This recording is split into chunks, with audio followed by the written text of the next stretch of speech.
Algunos comentarios en base a las definiciones que vimos previamente. Primero, muy livianamente di esta idea de que es un método que funciona con distancias y no necesariamente con las coordenadas de las observaciones. Quiero entrar un poco más en detalle en este tema porque es relativamente importante. Por supuesto que si yo tengo observaciones en un espacio en el cual puedo establecer para cada observación coordenadas, yo siempre puedo, en base a esas coordenadas, establecer distancias entre las observaciones. Pero podría tener observaciones en un espacio en el cual no necesariamente tengo una representación en términos de coordenadas y aún así establecer nociones de distancia. Ejemplo de esto, piensen que tengo objetos donde especialistas pueden no asignarle a cada objeto atributos en algunas dimensiones, pero sí lo que pueden hacer es ordenarlos de alguna manera en términos de parentesco. Yo con eso puedo definir distancia entre observaciones, pero por ahí no necesariamente puedo definir coordenadas en un espacio. Y este método en ese caso funcionaría incluso sin coordenadas. Entonces no es menor esta idea de tener métodos que funcionan solamente requiriendo distancia entre observaciones, en oposición a tener que tener coordenadas en un espacio métrico. Primer punto. Segundo punto, fíjense que el ejemplo que puse, no casualmente utilicé un parámetro impar k igual a 3. ¿Por qué? Porque si tengo dos clases, el hecho de que sea impar el parámetro me asegura que siempre va a haber una clase que sea mayoritaria.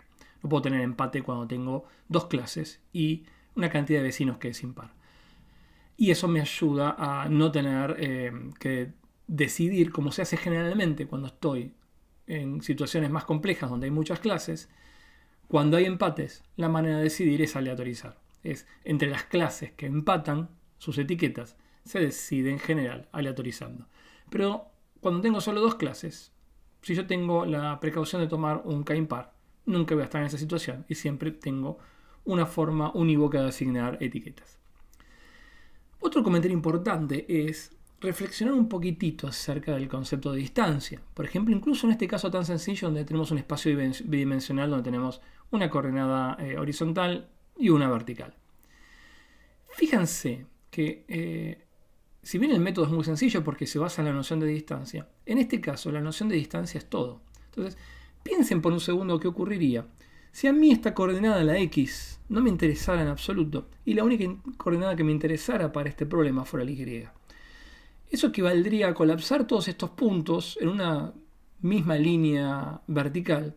Y en ese caso, fíjense que el vecino más cercano al punto negro posiblemente ya no sería más este punto verde, sino que pasaría a ser este otro punto rojo.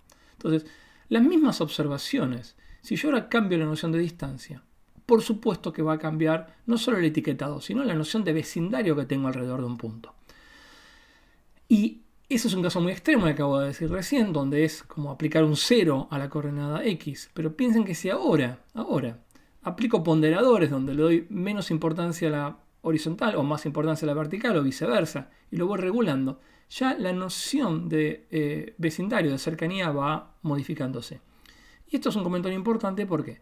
Porque incluso si yo tengo definida una distancia con la distancia euclidia y las coordenadas están en unidades distintas, o yo modifico las unidades, eso va a afectar fuertemente al resultado del método. Eso no es una contra del método, es una potencia, porque toda la gracia de este método va a estar en que yo sea muy, muy inteligente en cómo construya esta noción de distancia entre observaciones. Si yo construyo inteligentemente esta noción de distancia, el método va a dar resultados muy buenos. Yo puedo tener clases relativamente bien separadas en el espacio, pero si yo no elijo la noción de distancia correcta, puedo terminar teniendo malas clasificaciones. Bien. Otro comentario interesante que lo vamos a ver ahora con un poquito más de detalle es que este método, en el fondo, depende de un único parámetro. Depende del parámetro k, que es la cantidad de vecinos.